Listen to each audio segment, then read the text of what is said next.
Hello ಗೆಳೆಯರಿ, ನಮ್ಮ ಲಾಯಕ್ಸ್ ಪ್ರಸ್ತುತಪಡಿಸುತ್ತಿರುವ ಕನ್ನಡದಲ್ಲಿ the Hindu ವಿಶ್ಲೇಷಣೆಗೆ ಸ್ವಾಗತ. ಇವತ್ತು ನಾವು ಫೆಬ್ರವರಿ 9, 2022 ಹಿಂದೂ ವಿಶ್ಲೇಷಣೆಯನ್ನು ನೋಡಲಿದ್ದೇವೆ. ಇವತ್ತಿನ ಸುದ್ದಿ ವಿಶ್ಲೇಷಣೆಗೂ ಮುಂಚೆ ಇರುವಂತಹ ಸ್ಮಾಲ್ ಅನೌನ್ಸ್ಮೆಂಟ್ ಅಂದರೆ, ಲಾ ಎಕ್ಸಲೆನ್ಸ್ ವತಿಯಿಂದ ಸೂಪರ್ 50 ಪ್ರೋಗ್ರಾಮನ್ನು ಲಾಂಚ್ ಮಾಡ್ತಾ ಇದ್ದಾರೆ. ಈ ಒಂದು ಪ್ರೋಗ್ರಾಮ್ಗೆ ರಿಜಿಸ್ಟರ್ ಆಗಬೇಕಂತಂದರೆ ಮೊದಲು ನೀವು ಎಂಟ್ರೆನ್ಸ್ ಟೆಸ್ಟನ್ನು ಕ್ವಾಲಿಫೈ ಮಾಡಬೇಕು. ಸೊ ಈ ಒಂದು ಟೆಸ್ಟನ್ನು ಫೆಬ್ರವರಿ 13 ಕಂಡಕ್ಟ್ ಮಾಡಲಿದ್ದು, ಈ ಟೆಸ್ಟಲ್ಲಿ ಯಾರು ಕ್ವಾಲಿಫೈ ಆಗ್ತಾರಲ್ಲ ಅವರು ಮಾತ್ರ ಸೂಪರ್ 50 ಪ್ರೋಗ್ರಾಮ್ಗೆ ಜಾಯ್ನ್ ಆಗ್ಬೋದು. ಈ ಒಂದು ಪ್ರೋಗ್ರಾಮು ಟೆಸ್ಟ್ ಸೀರೀಸ್ಗಿಂತಲೂ ವಿಭಿನ್ನವಾಗಿದೆ. ಈ ಒಂದು ಪ್ರೋಗ್ರಾಮ್ ನಡಿನಲ್ಲಿ ನಿಮಗೆ 50 ದಿನಗಳ ಕಾಲ ಕಂಪ್ಲೀಟ್ ಮೆಂಟರ್ಶಿಪ್ಪನ್ನು ಕೊಡಲಾಗುತ್ತೆ. ಎವ್ರಿ ಡೇ ನೀವು ಅಸೈನ್ಮೆಂಟನ್ನು ಬರೀಬೇಕಾಗುತ್ತೆ. ಅಂದರೆ ಪ್ರೀವಿಯಸ್ ಇಯರಲ್ಲಿ ಯಾವ ಕೋರ್ ಟಾಪಿಕ್ಸ್ ಇರುತ್ತಲ್ಲ ಅಥವಾ ಹೈ ಈಲ್ಡಿಂಗ್ ಏರಿಯಾ ಇರುತ್ತಲ್ಲ, ಅದ್ರ ಬೇಸ್ ಮೇಲೆ ಕೆಲವೊಂದಿಷ್ಟು ಅಸೈನ್ಮೆಂಟ್ಸನ್ನು ಕೊಡ್ತಾರೆ. 50 ದಿನಗಳ ಕಾಲ ನಿಮ್ಮ ಮೆಂಟರ್ ಅಡಿನೇ ನೀವು ವರ್ಕ್ ಮಾಡಬೇಕಾಗುತ್ತೆ ಅಥವಾ ಸ್ಟಡಿ ಮಾಡಬೇಕಾಗುತ್ತೆ ಅನ್ನುವಂಥದ್ದು. ಸೊ ಹಾಗಾಗಿ 50 ದಿನಗಳಲ್ಲಿ UPSC ಎಕ್ಸಾಮಿನೇಷನ್ಗೆ ಬೇಕಾಗುವಂಥ ಎಲ್ಲ ಕೋರ್ ಸಬ್ಜೆಕ್ಟ್ಸ್ಗಳನ್ನು ಮತ್ತು ಇಂಪಾರ್ಟೆಂಟ್ ಟಾಪಿಕ್ಸ್ಗಳನ್ನು UPSC ಎಕ್ಸಾಮಿನೇಷನ್ ಪರ್ಸ್ಪೆಕ್ಟಿವ್ಗೆ ಸಂಬಂಧಪಟ್ಟಂತೆ ಈ ಒಂದು ಪ್ರೋಗ್ರಾಮನ್ನು ಡಿಸೈನ್ ಮಾಡಲಾಗಿದೆ. ಸೊ 50 ದಿನಗಳ ಕಾಲ ನೀವು ಡೆಡಿಕೇಟೆಡ್ ಆಗಿ ವರ್ಕ್ ಮಾಡಿದರೆ ನಿಮಗೆ ಕಂಪ್ಲೀಟ್ ಆಗಿರುವಂಥ ಒಂದು ಕಾನ್ಫಿಡೆನ್ಸ್ ಬರುತ್ತೆ. ಸೊ ಈ ಒಂದು ಪ್ರೋಗ್ರಾಮ್ಗೆ ನೀವು ಎಂಟ್ರೆನ್ಸ್ ಟೆಸ್ಟನ್ನು ಬರೀಬೇಕು ಅನ್ನೋದಾದರೆ ಕೊಟ್ಟಿರುವಂತಹ QR ಕೋಡನ್ನು ಸ್ಕ್ಯಾನ್ ಮಾಡೋದ್ರ ಮುಖಾಂತರ ಡೈರೆಕ್ಟ್ ರಿಜಿಸ್ಟ್ರೇಷನನ್ನು ಮಾಡ್ಕೋಬೋದು, ಅಥವಾ ಕೊಟ್ಟಿರುವಂತಹ ಕಾಂಟ್ಯಾಕ್ಟ್ಗೆ ಕಾಲ್ ಮಾಡಿದರೆ ಅವರು ನಿಮಗೆ ಹೆಚ್ಚಿನ ಇನ್ಫಾರ್ಮೇಷನನ್ನು ಕೊಡ್ತಾರೆ. ಇವತ್ತಿನ ಮೊದಲನೇ article, Haryana cabinet nod for anti conversion bill. ಈ ಒಂದು ಆರ್ಟಿಕಲನ್ನು ನಾವು ಸಿಲೆಬಸ್ಸಲ್ಲಿ ನೋಡೋದಾದರೆ GS ಪೇಪರ್ 2 ನಡಿನಲ್ಲಿ ಗವರ್ಮೆಂಟ್ ಪಾಲಿಸೀಸ್ ಆ್ಯಂಡ್ ಇಂಟರ್ವೆನ್ಷನ್ ಸೆಕ್ಷನಲ್ಲಿ ಕನ್ಸಿಡರ್ ಮಾಡ್ಬೋದು. ಆರ್ಟಿಕಲ್ನ ಕಂಟೆಕ್ಸ್ಟ್ ಯಾವ ರೀತಿಯಾಗಿದೆ, ಹರಿಯಾಣ ಕ್ಯಾಬಿನೆಟಲ್ಲಿ ಆ್ಯಂಟಿ ಕನ್ವರ್ಷನ್ ಬಿಲ್ಗೆ ಸಂಬಂಧಪಟ್ಟಂಥ ಒಂದು ಡ್ರಾಫ್ಟನ್ನು ರೆಡಿ ಮಾಡಿದ್ದಾರೆ. ಸೊ ಕ್ಯಾಬಿನೆಟ್ ಇದು ಆಲ್ರೆಡಿ ಆ್ಯಂಟಿ ಕನ್ವರ್ಷನ್ ಬಿಲ್ಗೆ ಅಪ್ರೂವಲನ್ನು ಕೊಟ್ಟಿದ್ದಾರೆ ಅನ್ನುವಂಥದ್ದು. ಸೊ ಎಕ್ಸಾಮಿನೇಷನ್ ಪರ್ಸ್ಪೆಕ್ಟಿವಲ್ಲಿ ನಾವು ಇವತ್ತು ಅರ್ಥ ಮಾಡ್ಕೋಬೇಕಾಗಿರುವಂಥ ಇಂಪಾರ್ಟೆಂಟ್ ವಿಷಯ ಅಂತಂದರೆ, ಹರಿಯಾಣದಲ್ಲಿ ಆ್ಯಂಟಿ ಕನ್ವರ್ಷನ್ ಬಿಲ್ಗೆ ಸಂಬಂಧಪಟ್ಟಂಥ ಒಂದು ಡ್ರಾಫ್ಟ್ ಇದೆಯಲ್ಲ, ಯಾವ ರೀತಿಯಾದಂಥ ಪ್ರೊವಿಷನ್ಸ್ಗಳಿದ್ದಾವೆ ಎಕ್ಸಾಮಿನೇಷನ್ ಪರ್ಸ್ಪೆಕ್ಟಿವಲ್ಲಿ. ಅದರಲ್ಲೂ ನಮಗೆ ಮೇನ್ಸಲ್ಲಿ ತುಂಬ ಇಂಪಾರ್ಟೆಂಟಾಗಿ ಹೆಲ್ಪ್ ಆಗುತ್ತೆ. ಪ್ರಿಲಿಮ್ಸಲ್ಲಿ ಕೆಲವೊಂದಿಷ್ಟು ಆರ್ಟಿಕಲನ್ನು ನಾವು ಕನೆಕ್ಟ್ ಮಾಡ್ಕೋಬೇಕಾಗುತ್ತೆ. ಸೊ ಈ ಒಂದು ಬಿಲ್ನ ನೇಮ್ ಯಾವ ರೀತಿಯಾಗಿದೆ, prevention of unlawful conversion of religious bill 2022. So ಈ ಒಂದು ಬಿಲ್ ನಡಿನಲ್ಲಿರುವಂಥ ಪ್ರೊವಿಷನ್ಸ್ಗಳು, ಮೇಜರ್ ಆಗಿರುವಂಥ ಒಂದು ಆಬ್ಜೆಕ್ಟಿವ್ ಏನಿದೆ ಅಥವಾ ಏಮ್ ಏನಿದೆ ಅಂತ ಕನ್ಸಿಡರ್ ಮಾಡೋದಾದರೆ, ಇವತ್ತು ಒಬ್ಬ ವ್ಯಕ್ತಿ ತನ್ನ ಒಂದು ಧರ್ಮವನ್ನು ತ್ಯಾಗ ಮಾಡಿ ಬೇರೆ ಧರ್ಮಕ್ಕೆ ಮತಾಂತರವಾಗ್ತಾ ಇದ್ದಾನೆ ಅಂತಂದರೆ ಅದು ಅವನ ಒಂದು ಇಚ್ಛಾಪೂರ್ವಕವಾಗಿರುವಂಥ ಡಿಸಿಷನ್ ಇರಬೇಕು. ಸೊ ಆ ವ್ಯಕ್ತಿಯನ್ನು ಯಾರೂ ಇನ್ಫ್ಲೂಯೆನ್ಸ್ ಮಾಡ್ದೇನೆ ಇವತ್ತು ಅವರು ಬೇರೆ ಧರ್ಮಕ್ಕೆ ಮತಾಂತರ ಆಗಬೇಕು. ಒಂದು ವೇಳೆ ಈ ಒಂದು ಕನ್ವರ್ಷನ್ ಏನಿದೆಯಲ್ಲ, ಈ ಒಂದು ಧಾರ್ಮಿಕವಾಗಿ ನಾವು ಕನ್ವರ್ಟ್ ಆಗ್ತಾ ಇರುವಂಥದ್ದು ಬೇರೆಯವರ ಒಂದು ಫೋರ್ಸ್ನ ಮುಖಾಂತರ ಅಥವಾ ಒಂದು ಬಲಾತ್ಕಾರವಾಗಿ, ಸೊ ಅನಗತ್ಯವಾಗಿ ಅಥವಾ ಫೋರ್ಸ್ಫುಲಿ ಅವರನ್ನು ಕನ್ವರ್ಷನ್ ಮಾಡ್ತಾ ಇದ್ದಾರಲ್ಲ, ಆ ಒಂದು ಕನ್ವರ್ಷನ್ ಪ್ರೊಸೆಸ್ಸನ್ನು ತಡೆಗಟ್ಟೋದಕ್ಕೋಸ್ಕರ ಈ ಒಂದು ಬಿಲ್ಲನ್ನು ತರ್ತಾ ಇದ್ದಾರೆ ಅನ್ನುವಂಥದ್ದು. ಸೊ ಈ ಒಂದು ಆರ್ಟಿಕಲಲ್ಲಿ ಮೆನ್ಷನ್ ಮಾಡಿರುವಂತಹ ಪ್ರಕಾರ, ಸೊ ಅನ್ಡ್ಯೂ ಇನ್ಫ್ಲೂಯೆನ್ಸ್ ಇರ್ಬೋದು, ಅಥವಾ ಅಲ್ಯೂರ್ಮೆಂಟ್ ಅಂದರೆ ಆಕರ್ಷಣೆ ಅನ್ನುವಂಥದ್ದು, ಅಥವಾ ಯಾವುದೇ ರೀತಿಯಾದಂಥ ಇನ್ಸೆಂಟಿವ್ಸನ್ನು ಕೊಡೋದಾಗಲಿ, ಈ ರೀತಿಯಾಗಿ ಫೋರ್ಸ್ಫುಲಿ ಕನ್ವರ್ಷನ್ ಮಾಡುವಂಥದ್ದು, ಅಥವಾ ಇವಾಗ ಮ್ಯಾರೇಜ್ಗಳ ಮುಖಾಂತರ ಮ್ಯಾಕ್ಸಿಮಮ್ ಕನ್ವರ್ಷನ್ ಆಗೋದನ್ನು ನೋಡ್ಬೋದು. ಕನ್ವರ್ಷನ್ ಮಾಡೋದಕ್ಕೋಸ್ಕರ ಅಥವಾ ತಮ್ಮ ರಿಲಿಜಿಯಸ್ಸಲ್ಲಿರುವಂಥ ಜನರನ್ನು ಇನ್ಕ್ರೀಸ್ ಮಾಡೋದಕ್ಕೋಸ್ಕರ ಅನ್ಲಾಫುಲ್ಲಾಗಿ ಮ್ಯಾರೇಜ್ ಮಾಡ್ಕೊಳೋದನ್ನು ನೋಡ್ಬೋದು. ಸೊ ಒಂದು ವೇಳೆ ಈ ಒಂದು ಮ್ಯಾರೇಜ್ ಪ್ರೊಸೆಸ್ ಏನಿದೆಯಲ್ಲ, ಅದು ರಿಲಿಜಿಯಸ್ ಕನ್ವರ್ಷನ್ಸ್ಗೋಸ್ಕರ ಒಂದು ಆಧಾರ ಇಟ್ಕೊಂಡು ಇವತ್ತು ಮ್ಯಾರೇಜ್ ಆಗಿದೆ ಅಂತಂದಾಗ ಅದನ್ನು ಅಫೆನ್ಸ್ ಆಗಿ ಈ ಒಂದು ಬಿಲ್ ನಡಿನಲ್ಲಿ ಕನ್ಸಿಡರ್ ಮಾಡ್ತಾರೆ ಅನ್ನುವಂಥದ್ದು ಸಹ ಇಲ್ಲಿ ಮೆನ್ಷನ್ ಮಾಡಿದ್ದಾರೆ.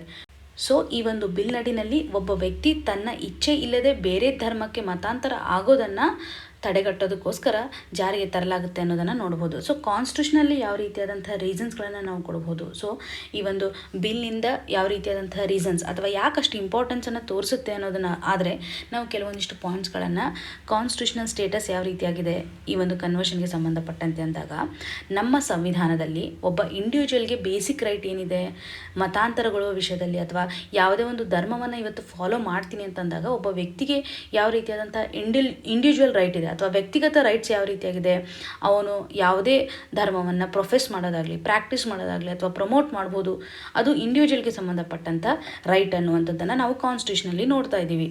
ಸೊ ಯಾವ ಆರ್ಟಿಕಲ್ ನಮಗೆ ಈ ಒಂದು ಇಂಡಿವಿಜುವಲ್ ರೈಟನ್ನು ಕೊಡುತ್ತೆ ಅನ್ನೋದನ್ನು ಕಮೆಂಟ್ ಸೆಕ್ಷನಲ್ಲಿ ಮೆನ್ಷನ್ ಮಾಡಬೇಕು. ಸೊ ಕಾನ್ಸ್ಟಿಟ್ಯೂಷನಲ್ ಸ್ಟೇಟಸಲ್ಲಿ ಒಬ್ಬ ವ್ಯಕ್ತಿ ತಾನು ಯಾವುದೇ ರೀತಿಯಾದಂಥ ಧರ್ಮವನ್ನು ಪ್ರೊಫೆಸ್ ಮಾಡೋದಾಗಲಿ, ಪ್ರಾಕ್ಟೀಸ್ ಮಾಡೋದಾಗಲಿ ಅಥವಾ ಪ್ರಮೋಟ್ ಮಾಡೋದಾಗಲಿ ಅನ್ನುವಂಥದ್ದನ್ನು ಸಂವಿಧಾನದ ಯಾವ ಆರ್ಟಿಕಲಲ್ಲಿ ನಾವು ನೋಡ್ತಾ ಇದ್ದೀವಿ ಅನ್ನುವಂಥದ್ದನ್ನು ಹೇಳಬೇಕು. ಸೊ ಅದು ನಮಗೆ ತುಂಬ ಇಂಪಾರ್ಟೆಂಟು. ಹಾಗೂ ಇಂಡಿವಿಜುವಲ್ ರೈಟ್ ಬಗ್ಗೆ ನಾವು ಮಾತಾಡುವಾಗ, ಇಂಡಿವಿಜುವಲ್ ರೈಟ್ ಅಂತ ಬಂದಾಗ ಅಥವಾ ವ್ಯಕ್ತಿಗತ ರೈಟ್ ಅಂತ ನಾವು ಕನ್ಸಿಡರ್ ಮಾಡಿದಾಗ ಇದು ಫ್ರೀಡಮ್ ಆಫ್ ಕನ್ಸೈಸನ್ನು ಹೇಳ್ತಾ ಇರುತ್ತೆ.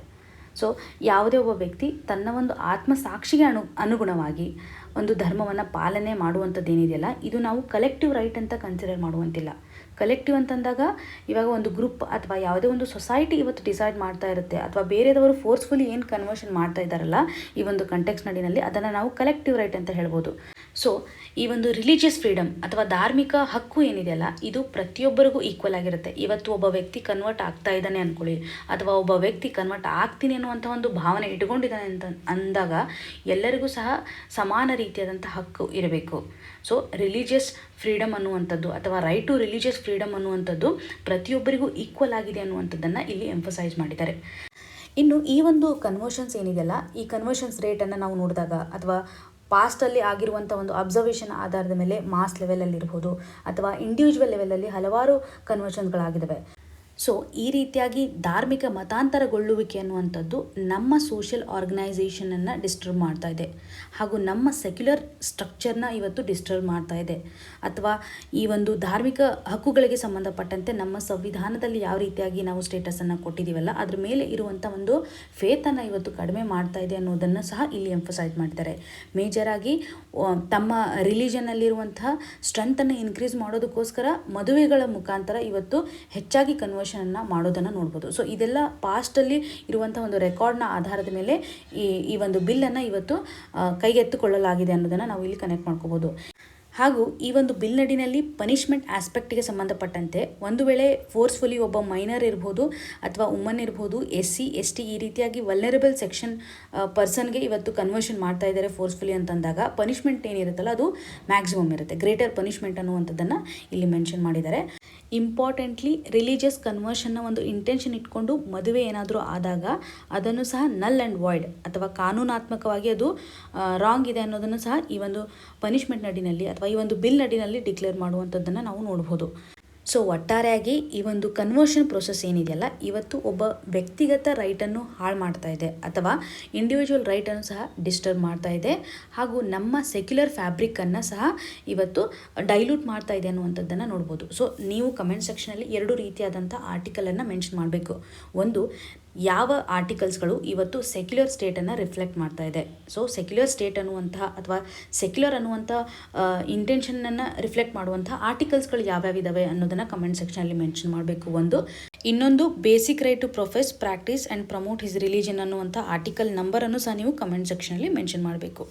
ಮೇನ್ಸ್ ಪರ್ಸ್ಪೆಕ್ಟಿವಲ್ಲಿ ನಾವು ನೋಡಿದಾಗ ಆ್ಯಂಟಿ ಕನ್ವರ್ಷನ್ ಬಿಲ್ಲಲ್ಲಿರುವಂತಹ ಕೆಲವೊಂದಿಷ್ಟು ಪ್ರೊವಿಷನ್ಸ್ಗಳು ತುಂಬ ಇಂಪಾರ್ಟೆಂಟ್ ಆಗಿ ನಾವು ವ್ಯಾಲ್ಯೂ ಎಡಿಷನಲ್ಲಿ ಕರೆಂಟ್ ಅಫೇರ್ಸನ್ನು ಯಾವ ರೀತಿಯಾಗಿ ಕನೆಕ್ಟ್ ಮಾಡಬೇಕಾಗುತ್ತೆ ಅಂತಂದರೆ, ಒಂದು ವೇಳೆ ಕ್ವಶನ್ಸ್ಗಳು ಇವಾಗ ಸೆಕ್ಯುಲರ್ ಸ್ಟೇಟ್ಗೆ ಸಂಬಂಧಪಟ್ಟಂತೆ ಅಥವಾ ರಿಲಿಜನ್ಗೆ ಸಂಬಂಧಪಟ್ಟಂತೆ ಏನಾದರೂ ಕೇಳಿದಾಗ ಸರ್ಕಾರ ಇವತ್ತು ತೊಗೊಂಡಿರುವಂಥ ಇನಿಷಿಯೇಟಿವ್ಸನ್ನು ಅಥವಾ ಯಾವ ರೀತಿಯಾಗಿ ನಮ್ಮ ಒಂದು ಸೆಕ್ಯುಲರ್ ಫ್ಯಾಬ್ರಿಕನ್ನು ಇವತ್ತು ಸರ್ಕಾರ ಎತ್ತಿ ಹಿಡಿತಾ ಇದೆ ಅನ್ನೋದನ್ನು ನೋಡಿದಾಗ ನಾವು ಕೆಲವೊಂದಿಷ್ಟು ಆ್ಯಕ್ಟ್ಗಳನ್ನು ಅಥವಾ ಪಾಲಿಸೀಸ್ಗಳನ್ನು ಮೆನ್ಷನ್ ಮಾಡೋದ್ರ ಮುಖಾಂತರ ನಿಮ್ಮ ಒಂದು ಆನ್ಸರ್ಸ್ಗಳಲ್ಲಿ ಅಪ್ಡೇಟೆಡ್ ಆಗಿರುವಂಥ ಒಂದು ರಿಫ್ಲೆಕ್ಷನನ್ನು ತರಬೇಕಾಗುತ್ತೆ.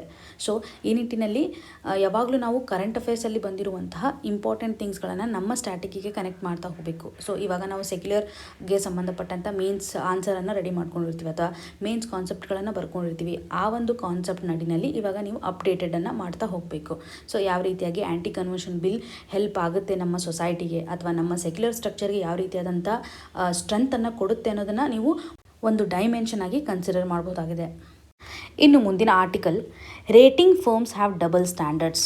ಈ ಒಂದು ಆರ್ಟಿಕಲನ್ನು ಸಿಲೆಬಸಲ್ಲಿ ಕನ್ಸಿಡರ್ ಮಾಡೋದಾದರೆ GS ಪೇಪರ್ 2 ಹಾಗೂ GS ಪೇಪರ್ 3 ನಡಿನಲ್ಲಿ ಗೌರ್ಮೆಂಟ್ ಬಜೆಟಿಂಗ್ಗೆ ಸಂಬಂಧಪಟ್ಟಂತೆ ಕನೆಕ್ಟ್ ಮಾಡ್ಕೋಬೋದು.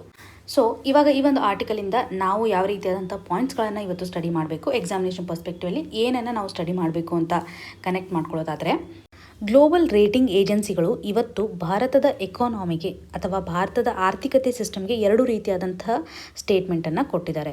ಸೊ ಭಾರತದ ಒಂದು ಮಾರ್ಕೆಟ್ ಏನಿದೆಯಲ್ಲ ಇವತ್ತು ಇಂಡೆಟೆಡ್ ಎಮರ್ಜಿಂಗ್ ಮಾರ್ಕೆಟ್ ಅನ್ನುವಂಥದ್ದು, ಹಾಗೂ ನಮ್ಮ ಯೂನಿಯನ್ ಬಜೆಟ್ನಲ್ಲಿ ಯಾವುದೇ ರೀತಿಯಾಗಿ ಫಿಸಿಕಲ್ ಕನ್ಸೋಲ್ಟೇಷನ್ ಮಾಡುವಂಥ ಒಂದು ಪ್ರಾಪರ್ ಆಗಿರುವಂಥ ಪ್ಲ್ಯಾನ್ ಇಲ್ಲ ಅನ್ನೋದನ್ನು ಮೆನ್ಷನ್ ಮಾಡಿದ್ದಾರೆ. ಅಂದರೆ ನಾವು ಇನ್ಕಮ್ಗೆ ಸಂಬಂಧಪಟ್ಟಂತೆ, ಸರ್ಕಾರದ ಒಂದು ಆದಾಯಕ್ಕೆ ಸಂಬಂಧಪಟ್ಟಂತೆ ಬಜೆಟಲ್ಲಿ ಕ್ಲಾರಿಟಿಯನ್ನು ಹೊಂದಿಲ್ಲ, ಹಾಗೂ ನಮ್ಮ ಒಂದು ಮಾರ್ಕೆಟಿಂಗ್ ಏನಿದೆಯಲ್ಲ ಇದು ಅತಿ ಹೆಚ್ಚಾಗಿರುವಂಥ ಒಂದು ಸಾಲ ಇದೆ ಅನ್ನೋದ್ರ ಮೇಲೆ ಎಂಫಸೈಸ್ ಮಾಡಿದ್ದಾರೆ. ಈ ಒಂದು ಕಂಟೆಕ್ಸ್ಟ್ಗೆ ಫೈನಾನ್ಸ್ ಸೆಕ್ರೆಟರಿ ಆಗಿರುವಂಥ TV ಸೋಮನಾಥನ್ ಅವರು ಫರ್ಮ್ಸ್ಗಳು ಇವತ್ತು ಡಬಲ್ ಸ್ಟ್ಯಾಂಡರ್ಡನ್ನು ಯೂಸ್ ಮಾಡ್ತಾ ಇದ್ದಾರೆ. ಸೊ ಎಮರ್ಜಿಂಗ್ ಎಕಾನಮೀಸ್ ಮತ್ತು ಡೆವಲಪ್ಡ್ ಮಾರ್ಕೆಟನ್ನು ಕನ್ಸಿಡರ್ ಮಾಡುವಲ್ಲಿ ರೇಟಿಂಗ್ ಫರ್ಮ್ಸ್ಗಳು ಇವತ್ತು ಡಬಲ್ ಸ್ಟ್ಯಾಂಡರ್ಡ್ಸನ್ನು ಯೂಸ್ ಮಾಡ್ತಾ ಇದ್ದಾರೆ. ಮತ್ತು ನಮ್ಮ ದೇಶದ ಡೆಟ್ ಟು GDP ರೇಷೋವನ್ನು US ಮತ್ತು ಜಪಾನ್ಗೆ ಕನ್ಸಿಡರ್ ಮಾಡಿದಾಗ ಅಥವಾ ಕಂಪೇರ್ ಮಾಡಿದಾಗ US ಮತ್ತು ಜಪಾನ್ ಇವತ್ತು ಹೈಯರ್ ಡೆಟ್ ಟು GDP ರೇಷೋನ ಹೊಂದಿದೆ. ಭಾರತಕ್ಕೆ ಕಂಪೇರ್ ಮಾಡಿದರೆ ಇವು ಹೈಯೆಸ್ಟ್ ಆಗಿದೆ. ಸೊ ಭಾರತದ ಒಂದು ಡೆಟ್ ಟು GDP ರೇಷೋ ಇವತ್ತು ಕಡಿಮೆ ಇದೆ ಅನ್ನುವಂಥದ್ದನ್ನು ನೋಡ್ಬೋದಾಗಿದೆ. ಇನ್ನು ನಮ್ಮ ದೇಶದ ಒಂದು ಎಕನಾಮಿ ನ್ಯಾಚುರಲ್ ಟೆಂಡೆನ್ಸಿಯನ್ನು ನಾವು ಕಂಪೇರ್ ಮಾಡಿದಾಗ ಯಾವಾಗಲೂ ಫಾಸ್ಟ್ ಲೆವೆಲಲ್ಲಿ ಗ್ರೋ ಆಗುತ್ತೆ. ಎಂಥ ವರ್ಸ್ಟ್ ಟೈಮ್ಸಲ್ಲೂ ಸಹ ಫಾಸ್ಟಾಗಿ ಗ್ರೋ ಆಗುವಂಥ ಒಂದು ಟೆಂಡೆನ್ಸಿ ಇದೆ ಅನ್ನೋದನ್ನು ನೋಡ್ಬೋದು. ಇನ್ನು ಭಾರತದ ಡೆಫಿಸಿಟ್ ಟಾರ್ಗೆಟ್ ಏನಿದೆಯಲ್ಲ 4.5% ಆಫ್ ದ GDP, ಇದು 2025 ಮತ್ತು 26 ಇಟ್ಟಿರುವಂಥ ಟಾರ್ಗೆಟನ್ನು ನಾವು ಯಾವುದೇ ಆಂಬಿಗಿಟಿ ಇಲ್ಲದೆ ಇವತ್ತು ಸೆಂಟ್ರಲ್ ಗೌರ್ಮೆಂಟು ಸಹ ಈ ಒಂದು ಟಾರ್ಗೆಟನ್ನು ರೀಚ್ ಮಾಡುವ ಪಾತಲ್ಲಿದೆ ಅನ್ನೋದನ್ನು ಮೆನ್ಷನ್ ಮಾಡಿದ್ದಾರೆ. ನಮಗೆ ಎಕ್ಸಾಮಿನೇಷನ್ ಪರ್ಸ್ಪೆಕ್ಟಿವಲ್ಲಿ ಬೇಕಾಗಿರುವಂಥ ಇಂಪಾರ್ಟೆಂಟ್ ಕಾನ್ಸೆಪ್ಟ್ ಅಂತಂದರೆ ಡೆಟ್ ಟು GDP ರೇಷೋ. ಇಷ್ಟೊತ್ತು ನಾವು ರೇಟಿಂಗ್ ಏಜೆನ್ಸಿಗಳು ಯಾವ ರೀತಿಯಾಗಿ ಭಾರತದ ಎಕಾನಮಿಗೆ ಸ್ಟ್ಯಾಂಡರ್ಡ್ಸನ್ನು ಕೊಟ್ಟಿದೆ ಹಾಗೂ ನಮ್ಮ ಫೈನಾನ್ಸ್ ಸೆಕ್ರೆಟರಿ ಅವರು ಯಾವ ರೀತಿಯಾಗಿ ನಮ್ಮ ಒಂದು ಭಾರತದ ಸ್ಟ್ಯಾಂಡ್ ಇದೆ ಅಂತ ರೆಸ್ಪಾನ್ಸ್ ಮಾಡಿದ್ದಾರೆ, 2-3 ಪಾಯಿಂಟ್ಸ್ಗಳನ್ನು ನೋಡಿದ್ವಿ. ಸೊ ನಮಗಿದು ಕ್ಲಿಯರ್ ಆಯಿತು. ಇವಾಗ ನಾವು ಡೆಟ್ ಟು GDP ರೇಷೋ ಮೇಲೆ ಯಾವ ರೀತಿಯಾದಂಥ ಕ್ವಶನನ್ನು ಎಕ್ಸ್ಪೆಕ್ಟ್ ಮಾಡ್ಬೋದು. ಡೆಟ್ ಟು GDP ರೇಷೋ ಅಂತಂದರೆ ಹೆಸರೇ ನಮಗೆ ಹೇಳ್ತಾ ಇದೆ, ಡೆಟ್ ಹಾಗೂ GDPಯ ಒಂದು ರೇಷೋನ ತೊಗೊಳೋದ್ರ ಮುಖಾಂತರ. ಇಲ್ಲಿ ಡೆಟ್ ಅಂತಂದರೆ ಸಾಲ. ಈ ಒಂದು ಸಾಲ ಪಬ್ಲಿಕ್ ಸಾಲ ಅಂತ ಕನ್ಸಿಡರ್ ಮಾಡ್ತಾ ಇದ್ದೀವಿ. ಪಬ್ಲಿಕ್ ಅಂತಂದಾಗ ಸರ್ಕಾರದ ಸಾಲ. ಸೊ ಕಂಟ್ರೀಸ್ ಪಬ್ಲಿಕ್ ಡೆಟ್ಟನ್ನು ನಾವು ನಾಮಿನೇಟರಲ್ಲಿ ತಗೋತಾ ಇದ್ದೀವಿ. ಇನ್ನು GDP ಗ್ರಾಸ್ ಡೊಮೆಸ್ಟಿಕ್ ಪ್ರಾಡಕ್ಟ್ ಅಥವಾ ಒಟ್ಟು ದೇಶೀಯ ಉತ್ಪನ್ನವನ್ನು ಡಿನಾಮಿನೇಟರಲ್ಲಿ ಕನ್ಸಿಡರ್ ಮಾಡ್ತಾ ಇದ್ದೀವಿ. ಸೊ ಇವಾಗ ನಾವು 2 ಕಾನ್ಸಿಕ್ವೆನ್ಸಸನ್ನು ಅರ್ಥ ಮಾಡ್ಕೋಬೇಕು. ಡೆಟ್ ಟು GDP ರೇಷೋ ಇವತ್ತು ಹೈಯರ್ ಇದೆ ಅಂತಂದಾಗ ನಾವೇನು ಹೇಳ್ಬೋದು, ಪಬ್ಲಿಕ್ ಡೆಟ್ ಅಥವಾ ಸರ್ಕಾರದ ಸಾಲ ಇವತ್ತು ಜಾಸ್ತಿ ಇದೆ ಅಂತಂದಾಗ ಡೆಟ್ ಟು GDP ರೇಷೋವನ್ನು ಹೆಚ್ಚಾಗಿ ನೋಡ್ಬೋದು. ಅಂದರೆ ನಮ್ಮ GDP ಅಥವಾ ಗ್ರಾಸ್ ಡೊಮೆಸ್ಟಿಕ್ ಪ್ರಾಡಕ್ಟು ಇವತ್ತು ಕಡಿಮೆ ಇರುತ್ತೆ. ಇದರಿಂದಾಗಿ ನಾವು ನಾಮಿನೇಟರಲ್ಲಿ ಸಾಲವನ್ನು ಜಾಸ್ತಿ ನೋಡ್ತಾ ಇದ್ದೀವಿ.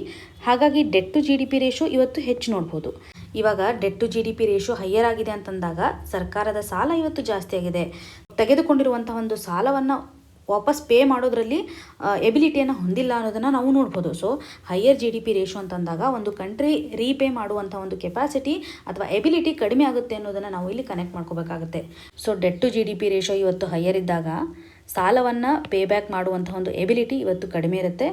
ಹಾಗೂ ಡೊಮ್ಯಾಸ್ಟಿಕ್ ಮಾರ್ಕೆಟ್, ಇಂಟರ್ನ್ಯಾಷನಲ್ ಮಾರ್ಕೆಟಲ್ಲೂ ಸಹ ಫೈನಾನ್ಷಿಯಲ್ ಪ್ಯಾನಿಕ್ನೆಸ್ಸನ್ನು ಕ್ರಿಯೇಟ್ ಮಾಡುತ್ತೆ.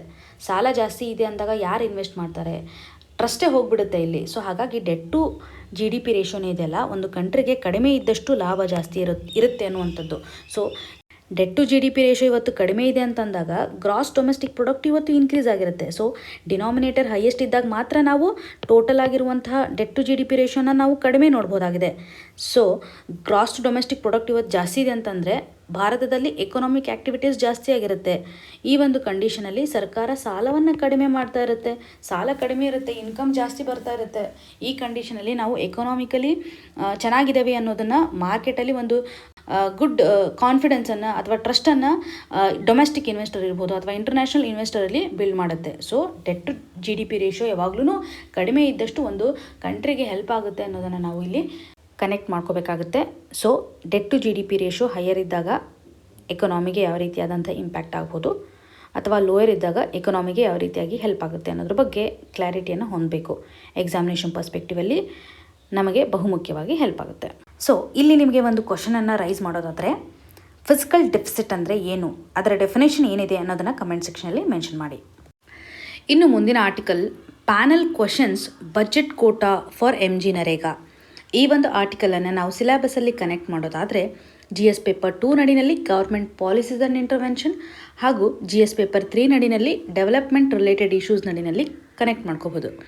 ಈ ಆರ್ಟಿಕಲ್ನ ಕಂಟೆಕ್ಸ್ಟ್ ಯಾವ ರೀತಿಯಾಗಿದೆ, MG ನರೇಗಾ ಸ್ಕೀಮ್ಗೆ ಬೇಕಾಗಿರುವಂಥ ಬಜೆಟ್ ಅಲೋಕೇಶನಲ್ಲಿ ಲಾಸ್ಟ್ ಇಯರ್ ಏನು ಬಜೆಟ್ ಮಾಡಿದ್ರಲ್ಲ ಅದಕ್ಕಿಂತಲೂ ಸಹ 25% ಕಡಿಮೆ ಇದೆ ಅನ್ನೋದನ್ನು ಮೆನ್ಷನ್ ಮಾಡಿದ್ದಾರೆ. ಸೊ ರೀಸೆಂಟಾಗಿ ಬಜೆಟ್ ಅನೌನ್ಸ್ ಮಾಡಿರೋದು ನೀವು ನೋಡ್ತಾ ಇದ್ದೀರಾ. ಸೊ ಈ ಒಂದು ಬಜೆಟ್ ಅಲೋಕೇಶನಲ್ಲಿ ಕಳೆದ ವರ್ಷ MG ನರೇಗಾಗೆ ಎಷ್ಟು ಬಜೆಟ್ ಆಗಿತ್ತಲ್ಲ ಅದಕ್ಕಿಂತ 25% ಕಡಿಮೆ ಆಗಿದೆ ಅನ್ನೋದ್ರ ಬಗ್ಗೆ ಇಲ್ಲಿ ಎಸ್ಟಿಮೇಟ್ ಮಾಡಿದ್ದಾರೆ. ಅಷ್ಟೇ ಅಲ್ಲದೆ ಈ ಒಂದು MG ನರೇಗಾ ಸ್ಕೀಮ್ ಏನಿದೆಲ್ಲ 4-5 ವರ್ಷದಿಂದ ಇದೊಂದು ಡಿಮ್ಯಾಂಡನ್ನು ಕ್ರಿಯೇಟ್ ಮಾಡಿದೆ. ಸೊ ಇದನ್ನು ನಾವೇನು ಹೇಳ್ಬೋದು ಅಂತಂದರೆ ಡಿಮ್ಯಾಂಡ್ ಡ್ರಿವನ್ ಸ್ಕೀಮ್ ಅಂತಲೂ ಸಹ ಕನ್ಸಿಡರ್ ಮಾಡ್ಬೋದು. ಸೊ ಹಾಗಾಗಿ ಈ ಒಂದು ಸ್ಕೀಮ್ಗೆ ಬೇಕಾಗಿರುವಂಥ ಬಜೆಟನ್ನು ನಾವು ಕೊಡೋದು ಇಂಪಾರ್ಟೆಂಟು. ಏಕೆಂದರೆ ಇದು ಸೆಂಟ್ರಲ್ ಗೌರ್ಮೆಂಟ್ ಒಂದು ಫ್ಲ್ಯಾಗ್ಶಿಪ್ ಸ್ಕೀಮ್ ಇರೋದ್ರಿಂದ ರೂರಲ್ ಜಾಬ್ಗೆ ಸಂಬಂಧಪಟ್ಟಂಥ ಇಂಟೆನ್ಸಿಫೈ ಆಗಿರುವಂಥ ಒಂದು ಟಾರ್ಗೆಟನ್ನು ರೀಚ್ ಮಾಡ್ತಾ ಇದೆ. ಸೊ ಸಾಕಷ್ಟು ಪಾವರ್ಟಿಯನ್ನು ರೆಡ್ಯೂಸ್ ಮಾಡೋದ್ರಲ್ಲಿ ಇದು ಕಾಂಟ್ರಿಬ್ಯೂಷನನ್ನು ಮಾಡ್ತಾ ಇದೆ. ಹಾಗಾಗಿ ಬಜೆಟ್ ಅಲೋಕೇಶನು ತುಂಬ ಇಂಪಾರ್ಟೆಂಟ್ ಅನ್ನೋದ್ರ ಬಗ್ಗೆ ನಾವಿಲ್ಲಿ ಕನೆಕ್ಟ್ ಮಾಡ್ಕೋಬೋದು. ಸೊ ಎಕ್ಸಾಮಿನೇಷನ್ ಪರ್ಸ್ಪೆಕ್ಟಿವಲ್ಲಿ ನಾವು MG ನರೇಗಾಗೆ ರಿಲೇಟ್ ಇರುವಂತೆ ಅಗೇನ್ ಕೆಲವೊಂದಿಷ್ಟು ಪಾಯಿಂಟ್ಸ್ಗಳನ್ನು ರಿವೈಸ್ ಮಾಡಬೇಕು. ಸಾಕಷ್ಟು ಬಾರಿ ನಾವು ಡಿಸ್ಕಸ್ ಮಾಡ್ತಾ ಇದ್ದೀವಿ, ಮತ್ತೆ ನಾವು ಇವತ್ತು ರಿವೈಸ್ ಮಾಡೋಣ. So Mahatma Gandhi national rural employment guarantee act MG NREGA, ಇದರ ಫುಲ್ ಫಾರ್ಮನ್ನು ನಾವು ನೋಡ್ಬೋದು. ಈ MG ನರೇಗಾ ಪ್ರೋಗ್ರಾಮನ್ನು ವರ್ಲ್ಡಲ್ಲಿ ಲಾರ್ಜೆಸ್ಟ್ ಗ್ಯಾರಂಟಿ ಮಾಡಿರುವಂಥ ಒಂದು ಪ್ರೋಗ್ರಾಮ್ ಅಂತ ಕನ್ಸಿಡರ್ ಮಾಡ್ತಾರೆ. ಸೊ ಲಾರ್ಜೆಸ್ಟ್ ವರ್ಕ್ ಗ್ಯಾರಂಟಿ ಮಾಡಿರುವಂಥ ಪ್ರೋಗ್ರಾಮು ವರ್ಲ್ಡಲ್ಲಿ ಯಾವುದಂತಂದರೆ MG ನರೇಗಾ. ಈ ಪ್ರೋಗ್ರಾಮ್ ನಡಿನಲ್ಲಿ ಪ್ರೈಮರಿ ಆಬ್ಜೆಕ್ಟನ್ನು ನಾವು ಕನ್ಸಿಡರ್ ಮಾಡೋದಾದರೆ 100 ದಿನಗಳ ಕಾಲ ಗ್ಯಾರಂಟಿ ಆಗಿರುವಂಥ ವರ್ಕನ್ನು ಕೊಡಬೇಕು. ಒಂದು ಫೈನಾನ್ಷಿಯಲ್ ಇಯರಲ್ಲಿ, ಒಂದು ವರ್ಷದಲ್ಲಿ 100 ದಿನಗಳ ಕಾಲ ಗ್ಯಾರಂಟಿ ಆಗಿರುವಂಥ ಒಂದು ಎಂಪ್ಲಾಯ್ಮೆಂಟ್ ಅಪಾರ್ಚುನಿಟಿಯನ್ನು ಕೊಡುವಂಥದ್ದನ್ನು ನೋಡ್ಬೋದು. ಇದು ಸ್ಪೆಸಿಫಿಕಲಿ ರೂರಲ್ ಏರಿಯಾಗೆ ಸಂಬಂಧಪಟ್ಟಂತೆ ರೂರಲ್ ಹೌಸ್ ಹೋಲ್ಡಲ್ಲಿ ನಾವು ಅಡಲ್ಟ್ ಮೆಂಬರ್ಸ್ಗಳಿಗೆ ಅವರ ಇಚ್ಛೆಯಿಂದ ವಾಲಂಟರಿಯಾಗಿ, ಅದರಲ್ಲೂ ಅನ್ಸ್ಕಿಲ್ಡ್ ಮ್ಯಾನುವಲ್ ವರ್ಕನ್ನು ಸ್ಪೆಸಿಫಿಕಲಿ ಎಂಫಸೈಸ್ ಮಾಡುವಂತೆ. ಇಲ್ಲಿ ನಾವು ಮೇಜರಾಗಿ ಅರ್ಥ ಮಾಡ್ಕೋಬೇಕಾಗಿರುವಂಥದ್ದಂದರೆ ರೂರಲ್ ಏರಿಯಾದಲ್ಲಿ ಎಂಪ್ಲಾಯ್ಮೆಂಟ್ ಅಪಾರ್ಚುನಿಟಿಯನ್ನು ಕ್ರಿಯೇಟ್ ಮಾಡೋದರಲ್ಲಿ ಟಾರ್ಗೆಟ್ ಮಾಡಿರುವಂಥದ್ದು ಅನ್ಸ್ಕಿಲ್ಡ್ ಮ್ಯಾನುವಲ್ ವರ್ಕರ್ಸ್ ಅಥವಾ ಲೇಬರರ್ಸ್ ಮತ್ತು ರೂರಲ್ ಪಾಪ್ಯುಲೇಷನ್ ಇರ್ಬೋದು, ಮತ್ತು ಸೀಸನಲ್ ಅನ್ಎಂಪ್ಲಾಯ್ಮೆಂಟನ್ನು ತಡೆಗಟ್ಟೋದಕ್ಕೋಸ್ಕರ ಈ ಒಂದು ಪ್ರೋಗ್ರಾಮನ್ನು ಜಾರಿಗೆ ತರಲಾಗುತ್ತೆ. ಹಾಗೂ ಈ ಒಂದು ಪ್ರೋಗ್ರಾಮ್ ನಡಿನಲ್ಲಿ ಹಳ್ಳಿಯಲ್ಲಿರುವಂಥ ಕಾರ್ಮಿಕರು ಇವತ್ತು ಅಪ್ಲಿಕೇಶನನ್ನು ಹಾಕ್ತಾ ಇದ್ದಾರೆ. ಮನ್ರೇಗಾ ಸ್ಕೀಮ್ ನಡಿನಲ್ಲಿ ಕೆಲಸ ತೊಗೊಳೋದಕ್ಕೋಸ್ಕರ 15 ದಿನಗಳ ಒಳಗಾಗಿ ಅವರಿಗೆ ಎಂಪ್ಲಾಯ್ಮೆಂಟ್ ಅಪಾರ್ಚುನಿಟಿಯನ್ನು ಕೊಡಬೇಕು ಅಥವಾ ಅವರಿಗೆ ವರ್ಕ್ ಅಲೋಕೇಶನನ್ನು ಮಾಡಬೇಕಾಗತ್ತೆ. ಒಂದು ವೇಳೆ ಸ್ಕೀಮ್ ನಡಿನಲ್ಲಿ ಅವ್ರಿಗೆ ಕೆಲಸ ಸಿಗಲಿಲ್ಲ ಅಂತಂದರೆ ಅವರಿಗೆ ಅಲೋವನ್ಸನ್ನು ಕೊಡಬೇಕು. ಅನ್ಎಂಪ್ಲಾಯ್ಮೆಂಟ್ ಅಲೋವನ್ಸ್ ಅಂತ ಕನ್ಸಿಡರ್ ಮಾಡ್ಬೋದು. ಮತ್ತು ಇವಾಗ ವರ್ಕ್ ಅಲೋಕೇಶನ್ ಆದಮೇಲೆ ಕಂಪ್ಲೀಟಾಗಿ ಅವರು ಕೆಲಸವನ್ನು ಕೊಟ್ಟಿರೋದನ್ನು ಮುಗಿಸ್ತಾರೆ. ಆ ಒಂದು ಡೇಸಲ್ಲಿ ಮುಗಿಸಿದಾದಮೇಲೆ 15 ದಿನಗಳ ಒಳಗಾಗಿ ಅವರ ಒಂದು ಪೇಮೆಂಟನ್ನು ಮಾಡಬೇಕು ಅನ್ನುವಂಥದ್ದನ್ನು ನಾವು ಇಲ್ಲಿ ನೋಡ್ಬೋದು. So within 15 days of work done ಅವ್ರಿಗೆ ಪೇಮೆಂಟ್ ಬರಬೇಕು ಅನ್ನುವಂಥದ್ದನ್ನು ನಾವು ಇಲ್ಲಿ ಕನ್ಸಿಡರ್ ಮಾಡಬೇಕು. ಮತ್ತು 1/3 ಆಫ್ ವರ್ಕ್ ಫೋರ್ಸ್ ಏನಿರುತ್ತಲ್ಲ ಅದು ಮ್ಯಾಂಡೇಟರಿಲಿ ವುಮನ್ ಇರಬೇಕು ಅನ್ನುವಂಥದ್ದನ್ನು ಸಹ ಈ ಒಂದು ಸ್ಕೀಮ್ ನಡಿನಲ್ಲಿ ನೋಡ್ಬೋದು. ಹಾಗೂ ಇವಾಗ ಲೇಬರ್ ಮತ್ತು ಮಟೀರಿಯಲ್ ಕಾಂಪೋನೆಂಟ್ ಯಾವುದೇ ಒಂದು ಪ್ರಾಜೆಕ್ಟನ್ನು ಸೆಲೆಕ್ಟ್ ಮಾಡಿಕೊಂಡಾಗ ಅಲ್ಲಿರುವಂತಹ ಲೋಕಲ್ ಗೌರ್ಮೆಂಟ್ ಡಿಸೈಡ್ ಮಾಡಬೇಕು. ಅಂದರೆ ಪ್ರೋಗ್ರಾಮ್ ಯಾವ ರೀತಿಯಾಗಿದೆ, ಫ್ಲೆಕ್ಸಿಬಿಲಿಟಿ ಇರುತ್ತೆ. ಸೊ ಆ ಒಂದು ಪ್ರೋಗ್ರಾಮ್ಗೆ ಸಂಬಂಧಪಟ್ಟಂಥ ರಿಕ್ವೈರ್ಮೆಂಟ್ಸ್ನ ಆಧಾರದ ಮೇಲೆ ಈ ರೇಷೋನು ಸಹ ವೇರಿ ಆಗ್ಬೋದು. 60% ಜನರಲಿ ಲೇಬರ್ ಇರಬೇಕು ಮತ್ತು 40% ಮಟೀರಿಯಲ್ ಇರಬೇಕು ಅನ್ನೋದನ್ನು ಈ ಒಂದು ಪ್ರೋಗ್ರಾಮ್ ನಡಿನಲ್ಲಿ ಕೊಡ್ತಾರೆ. ಕೆಲವೊಂದಿಷ್ಟು ಫ್ಲೆಕ್ಸಿಬಿಲಿಟಿಯನ್ನು ಸಹ ಇಲ್ಲಿ ಕೊಟ್ಟಿದ್ದಾರೆ ಅನ್ನುವಂಥದ್ದು. ಸೊ MG ನರೇಗಾ ಇವಾಗ ನ್ಯೂಸಲ್ಲಿ ತುಂಬ ಇರೋದ್ರಿಂದ ಇದ್ರ ಬಗ್ಗೆ ನೆಗ್ಲೆಕ್ಟ್ ಮಾಡಬೇಡಿ. ಡೈರೆಕ್ಟಾಗಿ ಕ್ವಶನ್ಸನ್ನು ನಾವು ಪ್ರಿಲಿಮ್ಸಲ್ಲಿ ಎಕ್ಸ್ಪೆಕ್ಟ್ ಮಾಡ್ಬೋದು. ಸ್ಟೇಟ್ಮೆಂಟ್ ವೈಸ್ ಆದರೂ ಮಾಡ್ಬೋದು ಅಥವಾ ಡೈರೆಕ್ಟಾಗಿ ಫ್ಯಾಕ್ಚುಯಲ್ ಬೇಸ್ಡ್ ಮೇಲೂ ಸಹ ಕೇಳ್ಬೋದು. ಈ ನಂಬರ್ಸ್ಗಳನ್ನು ವೇರಿಯೇಷನ್ ಮಾಡೋದ್ರ ಮುಖಾಂತರನೂ ಸಹ ಕೇಳ್ಬೋದಾಗಿದೆ. ಹಾಗಾಗಿ ನೀವು ಒಂದು ಹತ್ರ MG ನರೇಗಾ ಬಗ್ಗೆ ಬೇಕಾಗಿರುವಂಥ ಪಾಯಿಂಟ್ಸ್ಗಳನ್ನು ನೀಟಾಗಿ ಬರೆದಿಟ್ಕೊಳ್ಳಿ. ಸೊ ರಿವಿಷನ್ ಮಾಡುವಾಗ ಈಸಿಯಾಗಿ ನಮಗೆ ಹೆಲ್ಪ್ ಆಗುತ್ತೆ.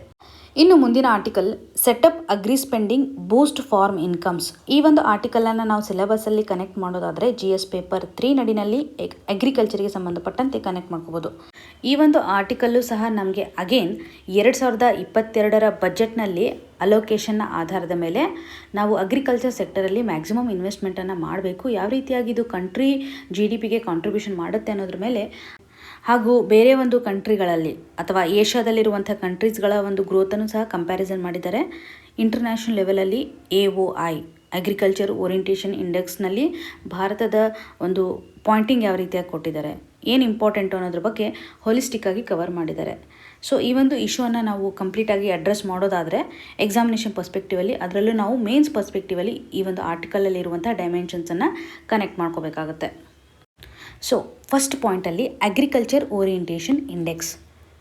ಈ ಒಂದು ಇಂಡೆಕ್ಸನ್ನು ಯಾವ ರೀತಿಯಾಗಿ ಮೇಜರ್ ಮಾಡ್ತಾರೆ ಅಂತಂದರೆ, ಇವಾಗ ಯಾವುದೇ ಒಂದು ಸರ್ಕಾರ ಇವತ್ತು ಅಗ್ರಿಕಲ್ಚರ್ ಸೆಕ್ಟರ್ಗೆ ಕಾಂಟ್ರಿಬ್ಯೂಷನ್ ಮಾಡ್ತಾರಲ್ಲ, ಆ ಒಂದು ಕಾಂಟ್ರಿಬ್ಯೂಷನಿಂದ ಆ ಅಗ್ರಿಕಲ್ಚರ್ ಸೆಕ್ಟರು ಯಾವ ರೀತಿಯಾಗಿ GDPಗೆ ಕಾಂಟ್ರಿಬ್ಯೂಷನ್ ಮಾಡುತ್ತೆ, ಅಗ್ರಿಕಲ್ಚರ್ ಸೆಕ್ಟರಲ್ಲಿ ಇವತ್ತು ಮಾಡಿರುವಂಥ ಇನ್ವೆಸ್ಟ್ಮೆಂಟು ಯಾವ ರೀತಿಯಾಗಿ ಔಟ್ಪುಟ್ಟನ್ನು ಕೊಡ್ತಾ ಇದೆ ಅಥವಾ ಪ್ರೊಡಕ್ಟಿವಿಟಿಯನ್ನು ಕೊಡ್ತಾ ಇದೆ ಅನ್ನೋದನ್ನು AOI ನಡಿನಲ್ಲಿ ಅಗ್ರಿಕಲ್ಚರ್ ಓರಿಯೆಂಟೇಷನ್ ಇಂಡೆಕ್ಸ್ ನಡಿನಲ್ಲಿ ಕನ್ಸಿಡರ್ ಮಾಡ್ತಾರೆ. ಸೊ ಈ ಒಂದು ಕ್ಯಾಲ್ಕುಲೇಷನ್ ಅಡಿನಲ್ಲಿ ಸರ್ಕಾರ ಅಗ್ರಿಕಲ್ಚರ್ ಮೇಲೆ ಯಾವ ರೀತಿಯಾಗಿ ಎಕ್ಸ್ಪೆಂಡಿಚರನ್ನು ಮಾಡ್ತಾ ಇದೆ, ಅಗ್ರಿಕಲ್ಚರ್ ಯಾವ ರೀತಿಯಾಗಿ ವ್ಯಾಲ್ಯೂವನ್ನು ಕೊಡ್ತಾ ಇದೆ ಅಥವಾ ಪ್ರೊಡಕ್ಟಿವಿಟಿಯನ್ನು ಇವತ್ತು GDPಗೆ ಆ್ಯಡ್ ಮಾಡ್ತಾ ಇದೆ ಅನ್ನೋದ್ರ ಬಗ್ಗೆ ಕನೆಕ್ಟ್ ಮಾಡುವಂಥದ್ದು. ಸೊ ನಮಗೆ ಕ್ಲಿಯರ್ ಆಯಿತು AOIನ ಒಂದು ಇಂಟೆನ್ಷನ್ ಯಾವ ರೀತಿಯಾಗಿದೆ, ಯಾವ ರೀತಿಯಾಗಿ ಮೆಜರ್ ಮಾಡ್ತಾರೆ ಅಂತ.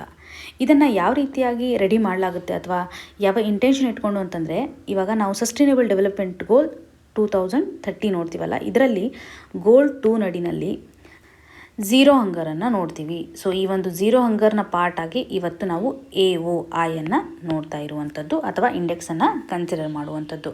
ಸೊ ಸಸ್ಟೈನೇಬಲ್ ಡೆವಲಪ್ಮೆಂಟ್ ಗೋಲ್ನ ಟಾರ್ಗೆಟ್ನ ಅಚೀವ್ ಮಾಡೋದಕ್ಕೋಸ್ಕರ ಇದರ ಒಂದು ಇವ್ಯಾಲ್ಯೂಯೇಷನ್ಗೆ ಈ ಒಂದು ಇಂಡೆಕ್ಸನ್ನು ತರಲಾಗಿದೆ. ಸೊ ಸಸ್ಟೈನೇಬಲ್ ಡೆವಲಪ್ಮೆಂಟ್ ಗೋಲ್ 2 ನಮಗೆ ಎಂಫಸೈಸ್ ಮಾಡೋದು ಮೇಜರಾಗಿ ಅಗ್ರಿಕಲ್ಚರ್ ಇನ್ಫ್ರಾಸ್ಟ್ರಕ್ಚರಲ್ಲಿ ಅಗ್ರಿಕಲ್ಚರ್ ರಿಸರ್ಚ್ ಇರ್ಬೋದು ಅಥವಾ ಸರ್ವಿಸ್ಗಳನ್ನು ಎಕ್ಸ್ಟೆನ್ಷನ್ ಮಾಡೋದಿರ್ಬೋದು ಅಥವಾ ಟೆಕ್ನಾಲಜಿಯನ್ನು ತರಬೋದಿರ್ಬೋದು. ಟೋಟಲ್ ಆಗಿ ನಾವು ಅಗ್ರಿಕಲ್ಚರ್ ಪ್ರೊಡಕ್ಟಿವಿಟಿಯನ್ನು ಇನ್ಕ್ರೀಸ್ ಮಾಡೋದಕ್ಕೋಸ್ಕರ ಇನ್ವೆಸ್ಟ್ಮೆಂಟನ್ನು ಮ್ಯಾಕ್ಸಿಮಮ್ ಆಗಿ ಮಾಡಬೇಕು. ಸೊ ಇಲ್ಲಿ ಮೇಜರಾಗಿ ಎಂಫಸೈಸ್ ಮಾಡೋದು ಅಗ್ರಿಕಲ್ಚರ್ ಸೆಕ್ಟರಲ್ಲಿ ಇನ್ವೆಸ್ಟ್ಮೆಂಟ್ ಮಾಡುವಂಥದ್ದನ್ನು. ಸೊ ಇದರಿಂದಾಗಿ ನಾವು ಪ್ರೊಡಕ್ಟಿವಿಟಿಯನ್ನು ಎನ್ಹ್ಯಾನ್ಸ್ ಮಾಡ್ಬೋದು ಮತ್ತು ಪಾವರ್ಟಿಯನ್ನು ನಾವು ಇರಾಡಿಕೇಟ್ ಮಾಡ್ಬೋದು. ಎಲ್ಲಿ ಅಂತಂದರೆ ಮಿಡಲ್ ಮತ್ತು ಲೋ ಇನ್ಕಮ್ ಕಂಟ್ರೀಸ್ಗಳಲ್ಲಿ ಅತಿ ಅವಶ್ಯಕವಾಗಿ ಅಗ್ರಿಕಲ್ಚರ್ ಡಿಪೆಂಡೆನ್ಸಿ ಜಾಸ್ತಿ ಇರೋದ್ರಿಂದ ನಾವು ಅಗ್ರಿಕಲ್ಚರ್ ಸೆಕ್ಟರಲ್ಲಿ ಇನ್ವೆಸ್ಟ್ಮೆಂಟನ್ನು ಮಾಡಬೇಕು ಅನ್ನುವಂಥದ್ದನ್ನು ಈ ಒಂದು ಗೋಲ್ 2 ಎಂಫಸೈಸ್ ಮಾಡುತ್ತೆ. ಭಾರತದ ರ್ಯಾಂಕಿಂಗನ್ನು ಈ ಒಂದು ಇಂಡೆಕ್ಸ್ ನಡಿನಲ್ಲಿ ಕನ್ಸಿಡರ್ ಮಾಡಿದರೆ ಒನ್ ಆಫ್ ದಿ ಲೋವೆಸ್ಟ್ ಅಂತ ಮೆನ್ಷನ್ ಮಾಡಿದ್ದಾರೆ. ಯಾಕೆಂದರೆ ನಮ್ಮ ಭಾರತದಲ್ಲಿ ನಾವು ಅಗ್ರಿಕಲ್ಚರ್ ಸೆಕ್ಟರ್ಗೆ ಮಾಡುವಂತಹ ಇನ್ವೆಸ್ಟ್ಮೆಂಟ್ ಇರ್ಬೋದು ಅಥವಾ ಅಗ್ರಿಕಲ್ಚರ್ ಸೆಕ್ಟರಿಂದ GDPಗೆ ಕಾಂಟ್ರಿಬ್ಯೂಷನ್ ಏನಿದೆಯಲ್ಲ ಅದು ತಕ್ಕನಂತೆ ಇಲ್ಲ. ನಾವು ಇನ್ವೆಸ್ಟ್ಮೆಂಟ್ ಮಾಡೋದಕ್ಕೂ ಮತ್ತು ಔಟ್ಕಮ್ಗೂ ಸರಿಯಾಗಿರುವಂಥ ಒಂದು ಕಾಂಬಿನೇಷನ್ ಇಲ್ಲ. ನಾವು ಪ್ರಾಪರಾಗಿ ಇನ್ವೆಸ್ಟ್ಮೆಂಟ್ ಮಾಡ್ತಾ ಇಲ್ಲ ಹಾಗೂ ಅಗ್ರಿಕಲ್ಚರ್ ಸೆಕ್ಟರಿಂದ ಪ್ರಾಪರ್ ಆಗಿರುವಂಥ ಔಟ್ಕಮ್ ಬರ್ತಾ ಇಲ್ಲ ಅನ್ನುವಂಥದ್ದನ್ನು ನೋಡ್ಬೋದು. ಹಾಗಾಗಿ ನಾವು ಇಂಡೆಕ್ಸ್ ನಡಿನಲ್ಲಿ ಲೋವೆಸ್ಟ್ ರ್ಯಾಂಕಿಂಗನ್ನು ಪಡ್ಕೊಂಡಿದ್ದೀವಿ ಅನ್ನುವಂಥದ್ದನ್ನು ಕನೆಕ್ಟ್ ಮಾಡ್ಕೋಬೋದು. ಹಾಗೂ ಏಷ್ಯಾದಲ್ಲಿರುವಂತಹ ಕಂಪ್ಯಾರಿಸನನ್ನು ಕನ್ಸಿಡರ್ ಮಾಡೋದಾದರೆ ಏಷ್ಯಾ ಕಂಪ್ಲೀಟಾಗಿ ನಾವು ನೋಡಿದರೆ ಪರ್ಫಾರ್ಮೆನ್ಸ್ ಏನಿದೆಯಲ್ಲ ಈ ಒಂದು ಇಂಡೆಕ್ಸ್ ನಡಿನಲ್ಲಿ ಪ್ರಾಪರಾಗಿ ಅಥವಾ ಬೆಟರ್ ಪರ್ಫಾರ್ಮೆನ್ಸನ್ನು ಮಾಡ್ತಾ ಇದೆ. ರಿಲೇಟಿವ್ಲಿ ಹೈಯರ್ ಪರ್ಫಾರ್ಮೆನ್ಸ್ ಅಂತ ಹೇಳ್ಬೋದು. ಅದರಲ್ಲೂ ಈಸ್ಟರ್ನ್ ಏಷ್ಯನ್ ಕಂಟ್ರೀಸು ಚೆನ್ನಾಗಿ ಪರ್ಫಾರ್ಮ್ ಮಾಡ್ತಿದೆ ಅನ್ನೋದನ್ನು ಈ ಒಂದು ಇಂಡೆಕ್ಸ್ ನಡಿನಲ್ಲಿ ನೋಡ್ಬೋದು. ಮತ್ತು ರಿಪಬ್ಲಿಕ್ ಆಫ್ ಕೊರಿಯಾನು ಸಹ ಚೆನ್ನಾಗಿರುವಂತಹ ರ್ಯಾಂಕಿಂಗನ್ನು 2005 ಮತ್ತು 6ರಿಂದ ಪಡ್ಕೊಂಡು ಬರ್ತಾ ಇದೆ. ಮತ್ತು ಆಫ್ರಿಕಾದ ಕಂಟ್ರೀಸನ್ನು ಕನ್ಸಿಡರ್ ಮಾಡಿದಾಗ ಆಫ್ರಿಕಾದಲ್ಲಿ ಝ್ಯಾಂಬಿಯಾ ಇದು ಲೋ ಇನ್ಕಮ್ ಆಫ್ರಿಕನ್ ಕಂಟ್ರಿ ಅಂತ ಕನ್ಸಿಡರ್ ಮಾಡ್ಬೋದು. ಈ ಒಂದು ಝ್ಯಾಂಬಿಯಾ ಇವತ್ತು ಲ್ಯಾಂಡ್ ಲಾಕ್ಡ್ ಕಂಟ್ರಿ ಇದ್ದರೂ ಸಹ ಅಗ್ರಿಕಲ್ಚರಲ್ಲಿ ಅವರ ಸ್ಪೆಂಡಿಂಗು ಜಾಸ್ತಿ ಆಗಿದೆ. ಸೊ ಭಾರತದ ರ್ಯಾಂಕಿಂಗನ್ನು AOI ನಡಿನಲ್ಲಿ ಏಷ್ಯನ್ ಕಂಟ್ರಿನಲ್ಲಿ ಲೋವೆಸ್ಟ್ ಅಂತ ಕನ್ಸಿಡರ್ ಮಾಡ್ತಾರೆ. ಸೊ ಏಷ್ಯಾದಲ್ಲಿರುವಂತಹ ಮಿಡಲ್ ಇನ್ಕಮ್ ಮತ್ತು ಅಪ್ಪರ್ ಇನ್ಕಮ್ ಕಂಟ್ರೀಸ್ನಲ್ಲಿ one of the lowest country ಅಂತ ಕನ್ಸಿಡರ್ ಮಾಡುವಂಥದ್ದು. ರ್ಯಾಂಕಿಂಗ್ ಎಷ್ಟಿದೆ ನಮ್ಮದು ಇವಾಗ ವರ್ಲ್ಡಲ್ಲಿ ಕನ್ಸಿಡರ್ ಮಾಡಿದಾದರೆ 38ನೇ ರ್ಯಾಂಕಿಂಗ್ ಪಡೆದಿರೋದನ್ನು ನೋಡ್ಬೋದು. ಸೊ ನಾವು ಅಗೇರಿಯನ್ ಎಕಾನಮಿಯನ್ನು ಫಾಲೋ ಮಾಡ್ತಾ ಇದ್ದೀವಿ. ಹೆಚ್ಚಾಗಿರುವಂಥ ಪಾಪ್ಯುಲೇಷನ್ ಇದೆ. ಮ್ಯಾಕ್ಸಿಮಮ್ ನಾವು ಅಗ್ರಿಕಲ್ಚರ್ ಸೆಕ್ಟರ್ ಮೇಲೆ ಡಿಪೆಂಡೆನ್ಸಿಯನ್ನು ತೋರಿಸ್ತಾ ಇದ್ದೀವಿ. ಸೊ ನಮ್ಮ ಒಂದು ಪಾವರ್ಟಿ ರೇಟ್ ಇರ್ಬೋದು ಅಥವಾ ನಮ್ಮ ಒಂದು ಲೈವ್ಲಿಹುಡ್ ಇವತ್ತು ಅಗ್ರಿಕಲ್ಚರ್ ಸೆಕ್ಟರ್ ಮೇಲೆ ಡಿಪೆಂಡ್ ಆಗಿದೆ. ಬಟ್ ಸ್ಟಿಲ್ ಇವಾಗ ನಾವು ಮ್ಯಾಕ್ಸಿಮಮ್ ಇನ್ವೆಸ್ಟ್ಮೆಂಟನ್ನು ಮಾಡ್ತಾ ಇಲ್ಲ. ಸೊ ಇಂಡಿಯಾ ಕೆಲವೊಂದಿಷ್ಟು ಪ್ರೊಡಕ್ಷನಲ್ಲಿ ಅಂದರೆ ಕ್ರಾಪಲ್ಲಿ ಮಾಡುವಂಥ ಪ್ರೊಡಕ್ಷನಲ್ಲಿ ಮ್ಯಾಕ್ಸಿಮಮ್ ಪ್ರೊಡಕ್ಷನ್ಸನ್ನು ಮಾಡ್ತಾ ಇದ್ದೀವಿ ಅಥವಾ ಮ್ಯಾಕ್ಸಿಮಮ್ ಲೆವೆಲಲ್ಲಿ ಕನ್ಸಂಪ್ಷನನ್ನು ಸಹ ನಾವು ಮಾಡ್ತಾ ಇದ್ದೀವಿ. ಸ್ಟಿಲ್ ನಾವು ಅಗ್ರಿಕಲ್ಚರ್ನಲ್ಲಿ ಗ್ರೋತನ್ನು ಬೇಕಾಗುವಷ್ಟು ಕಾಣ್ತಾ ಇಲ್ಲ ಅನ್ನುವಂಥದ್ದನ್ನು ಕನೆಕ್ಟ್ ಮಾಡ್ಕೋಬೋದು. ಸೊ ಹಾಗಾಗಿ ಅಗ್ರಿಕಲ್ಚರ್ ಸೆಕ್ಟರ್ಗೆ ಮಾಡುವಂಥ ಇನ್ವೆಸ್ಟ್ಮೆಂಟು ತುಂಬ ಇಂಪಾರ್ಟೆಂಟಾಗಿ ನಮ್ಮ ಒಂದು ಎಕಾನಮಿಗೆ ಕಾಂಟ್ರಿಬ್ಯೂಷನನ್ನು ಮಾಡುವಲ್ಲಿ ಸಹಕಾರಿಯಾಗುತ್ತೆ. ಸೊ ನಾವಿವಾಗ ಅಬ್ಸರ್ವ್ ಮಾಡಿದ್ವಲ್ಲ, ಏಷ್ಯನ್ ಈಸ್ಟರ್ನ್ ಕಂಟ್ರೀಸ್ಗಳು ಚೆನ್ನಾಗಿ ಪರ್ಫಾರ್ಮ್ ಮಾಡ್ತಾ ಇದೆ ಈ ಒಂದು ಇಂಡೆಕ್ಸ್ ನಡಿನಲ್ಲಿ ಅಂತಂದಾಗ ಅವರು ಅಗ್ರಿಕಲ್ಚರ್ ಸೆಕ್ಟರಲ್ಲಿ ಮ್ಯಾಕ್ಸಿಮಮ್ ಇನ್ವೆಸ್ಟ್ಮೆಂಟನ್ನು ಮಾಡ್ತಾ ಇದ್ದಾರೆ. ಸೊ ಹಾಗಾಗಿ ಹೆಚ್ಚಿನ ಒಂದು ಕ್ರಾಪ್ ಈಲ್ಡನ್ನು ಪಡ್ಕೋತಾ ಇದ್ದಾರೆ. ಸೊ ನಾವು ಸಹ ಇನ್ವೆಸ್ಟ್ಮೆಂಟ್ ಮಾಡಬೇಕು ಅನ್ನೋದ್ರ ಬಗ್ಗೆ ಎಂಫಸೈಸ್ ಮಾಡಿದ್ದಾರೆ. ಇನ್ನು ಕೆಲವೊಂದಿಷ್ಟು ಡೇಟಾಸ್ಗಳನ್ನು ಅಥವಾ ಫ್ಯಾಕ್ಟ್ಸ್ಗಳನ್ನು ಮೆನ್ಷನ್ ಮಾಡಿದ್ದಾರೆ. ಪರ್ ಹೆಕ್ಟೇರಲ್ಲಿ ಯಾವ ರೀತಿಯಾಗಿ ಒಂದೊಂದು ಕಂಟ್ರಿ ಅಥವಾ ಟೋಟಲ್ ಏಷ್ಯಾನಲ್ಲಿ ಸೀರಿಯಲ್ ಕ್ರಾಪ್ ಇರ್ಬೋದು ಅಥವಾ ಕೆಲವೊಂದಿಷ್ಟು ಪಲ್ಸಸ್ ಇರ್ಬೋದು, ವೆಜಿಟೇಬಲ್ಸನ್ನು ಯಾವ ರೀತಿಯಾಗಿ ಬೆಳವಣಿಗೆ ಮಾಡ್ತಾರೆ ಅನ್ನೋದ್ರ ಬಗ್ಗೆ ಮೆನ್ಷನ್ ಮಾಡಿದ್ದಾರೆ. ಫ್ಯಾಕ್ಚುವಲ್ ಡೇಟಾ ನಮ್ಗೆ ಅಷ್ಟೊಂದು ಇಂಪಾರ್ಟೆಂಟ್ ಅಲ್ಲ. ಸೊ ನಮಗೆ ಬೇಕಾಗಿರುವಂಥ ಇಂಪಾರ್ಟೆಂಟ್ ಇನ್ಫಾರ್ಮೇಷನ್ ಅಂತಂದರೆ ಅಗ್ರಿಕಲ್ಚರ್ ಸೆಕ್ಟರಲ್ಲಿ ನಾವು ಇವತ್ತು ಇನ್ವೆಸ್ಟ್ ಮಾಡೋದ್ರಿಂದ ಯಾವ ರೀತಿಯಾಗಿ ನಮಗೆ ಹೆಲ್ಪ್ ಆಗುತ್ತೆ. ಈ ಒಂದು ಬಜೆಟ್ ಅಲೋಕೇಶನಲ್ಲಿ ಮೇಜರಾಗಿ ಈ ವರ್ಷ ನಾವು ನೋಡಿದಾಗ MSPನಲ್ಲಿರುವಂಥ ಅಲೋಕೇಶನ್ನು ಸಹ ಡ್ರಾಸ್ಟಿಕ್ಕಾಗಿ ಕಡಿಮೆ ಆಗಿದೆ ಅನ್ನುವಂಥದ್ದನ್ನು ಎಂಫಸೈಸ್ ಮಾಡಿದ್ದಾರೆ. ಸೊ ಅಷ್ಟಿಲ್ಲದೆ ಕೆಲವೊಂದಿಷ್ಟು ಇಂಪಾರ್ಟೆಂಟ್ ಪ್ರೋಗ್ರಾಮ್ ಆಗಿರುವಂಥ ಮಾರ್ಕೆಟ್ ಇಂಟರ್ವೆನ್ಷನ್ ಸ್ಕೀಮ್ ಇರ್ಬೋದು, ಪ್ರೈಸ್ ಸಪೋರ್ಟ್ ಸ್ಕೀಮ್ ಇರ್ಬೋದು. ಸೊ ಈ ರೀತಿಯಾಗಿ ಇಂಪಾರ್ಟೆಂಟ್ ಕೋರ್ ಪ್ರೋಗ್ರಾಮ್ಸ್ಗಳು ಏನಿದಾವಲ್ಲ ಅಗ್ರಿಕಲ್ಚರ್ ಸೆಕ್ಟರನ್ನು ಇನ್ಫ್ಲೂಯೆನ್ಸ್ ಮಾಡುವಂತಹ ಅಲ್ಲಿ ನಾವು ಬಜೆಟ್ ಅಲೋಕೇಶನ್ಸನ್ನು ಆದಷ್ಟು ರೆಡ್ಯೂಸ್ ಮಾಡಿಬಿಟ್ಟಿದ್ದಾರೆ. ಸೊ ಇದರ ಒಂದು ಆರ್ಗ್ಯುಮೆಂಟನ್ನು ನಾವು ನೋಡಿದಾಗ ನಿಮಗೆಲ್ಲ ಗೊತ್ತು, ಈ ಒಂದು ಬಜೆಟ್ ನಡಿನಲ್ಲಿ ನಾವು ಮೇಜರಾಗಿ ಫೋಕಸ್ ಮಾಡ್ತಾ ಇರುವಂಥದ್ದಂದರೆ capital expenditure. So long term ಗೋಲಲ್ಲಿ ಕ್ಯಾಪಿಟಲ್ ಎಕ್ಸ್ಪೆಂಡಿಚರ್ ನಮಗೆ ಹೆಲ್ಪ್ ಆಗುತ್ತೆ. ಡೆವಲಪ್ಮೆಂಟಲ್ ಆಸ್ಪೆಕ್ಟಲ್ಲಿ ನಾವು ಲಾಂಗ್ ಟರ್ಮಲ್ಲಿ ಕ್ಯಾಪಿಟಲ್ ಎಕ್ಸ್ಪೆಂಡಿಚರ್ ಮಾಡ್ಬೋದು. ಇಲ್ಲಿ ನಾವು ಬಜೆಟ್ ನಡಿನಲ್ಲಿ ಅರ್ಥ ಮಾಡ್ಕೋಬೇಕಾಗಿರುವಂತಹ ಒಂದು ಕಾನ್ಸೆಪ್ಟ್ ಅಥವಾ ಕೋರ್ ಐಡಿಯಾ ಅಂತಂದರೆ ಅಗ್ರಿಕಲ್ಚರ್ಗೆ ಸಂಬಂಧಪಟ್ಟಂತೆ ಸಾಕಷ್ಟು ಬಜೆಟ್ ಅಲೋಕೇಶನ್ ಏನಿದೆಯಲ್ಲ ಅದು ರೆಡ್ಯೂಸ್ ಆಗಿದೆ ಅನ್ನುವಂಥದ್ದು. ಸೊ ಇವಾಗ ಕರೆಂಟ್ ಇನ್ಫ್ಲೇಷನ್ ರೇಟ್ ಎಷ್ಟಿದೆ ಅಂತಂದರೆ 5.5% ಇದೆ. ಇವಾಗ ಬಜೆಟ್ ಅಲೋಕೇಶನಲ್ಲಿ ನಾವು ಅಗ್ರಿಕಲ್ಚರ್ ಸೆಕ್ಟರ್ಗೆ ಎಷ್ಟು ಮಾಡಿದ್ದಾರೆ ಅಂತಂದರೆ ಮಾರ್ಜಿನಲ್ಲಿ 4.4%. ಸೊ ಇನ್ಫ್ಲೇಷನ್ ರೇಟು 5.5 ಅಥವಾ 6% ಅಂತ ಕನ್ಸಿಡರ್ ಮಾಡ್ಬೋದು. ಈ ಒಂದು ಇನ್ಫ್ಲೇಷನ್ ರೇಟನ್ನು ಕನ್ಸಿಡರ್ ಮಾಡಿದರೆ ಅಗ್ರಿಕಲ್ಚರ್ಗೆ ಬೇಕಾಗಿರುವಂಥ ಅಲೋಕೇಶನು ಸಹ ಕಡಿಮೆ ಆಗಿದೆ ಅನ್ನುವಂಥದ್ದನ್ನು ಕನೆಕ್ಟ್ ಮಾಡ್ಕೋಬೋದು. ಹಾಗೂ FAO food and agriculture organisation ಮತ್ತು UN ರಿಪೋರ್ಟ್ನ ಪ್ರಕಾರ ಭಾರತವನ್ನು ಗ್ಲೋಬಲಿ ನಾವು ಕನ್ಸಿಡರ್ ಮಾಡಿದಾಗ ಅಗ್ರಿಕಲ್ಚರಲ್ಲಿ ಇನ್ವೆಸ್ಟ್ ಮಾಡೋದ್ರಲ್ಲಿ ಟಾಪ್ 10 ಕಂಟ್ರೀಸ್ನಲ್ಲೂ ಸಹ ಒಂದಾಗಿದೆ. ಆದರೆ ನಾವು ಅಗ್ರಿಕಲ್ಚರಿಂದ ಔಟ್ಕಮನ್ನು ನೋಡ್ತಾ ಇಲ್ಲ. ಸ್ಪೆಂಡ್ ಮಾಡೋದ್ರಲ್ಲಿ ಟಾಪ್ 10ನಲ್ಲಿ ಒಂದಿದೆ ಅಂತ ಹೇಳಿದ್ದಾರೆ. ಸೊ ನಾವು ಬಜೆಟನ್ನು ಅಥವಾ ಗೌರ್ಮೆಂಟ್ ಎಕ್ಸ್ಪೆಂಡಿಚರನ್ನು ಕನ್ಸಿಡರ್ ಮಾಡಿದಾಗ ಶೇರ್ ಎಷ್ಟಿದೆ, 7.3% ಶೇರು ನಾವು ಅಗ್ರಿಕಲ್ಚರಿಂದ ಮಾಡ್ತಾ ಇದ್ವಿ. ಬಟ್ ಸ್ಟಿಲ್ ಭಾರತ ಇವತ್ತು ಲೋ ಇನ್ಕಮ್ ಕಂಟ್ರೀಸ್ ಆಗಿರುವಂತಹ ಮಾಲಿ ಇರ್ಬೋದು, ಭೂತಾನ್ ಇರ್ಬೋದು, ನೇಪಾಲ್, ಈ ಎಲ್ಲ ಕಂಟ್ರೀಸ್ಗಳಿಂದನೂ ಸಹ ಬಿಹೈಂಡ್ ಆಗಿದೆ ಅಥವಾ ಅಗ್ರಿಕಲ್ಚರ್ ಪ್ರೊಡಕ್ಟಿವಿಟಿಯನ್ನು ಕಡಿಮೆ ಕಾಣ್ತಾ ಇದೆ ಅನ್ನೋದನ್ನು ಕನೆಕ್ಟ್ ಮಾಡ್ಕೋಬೋದು.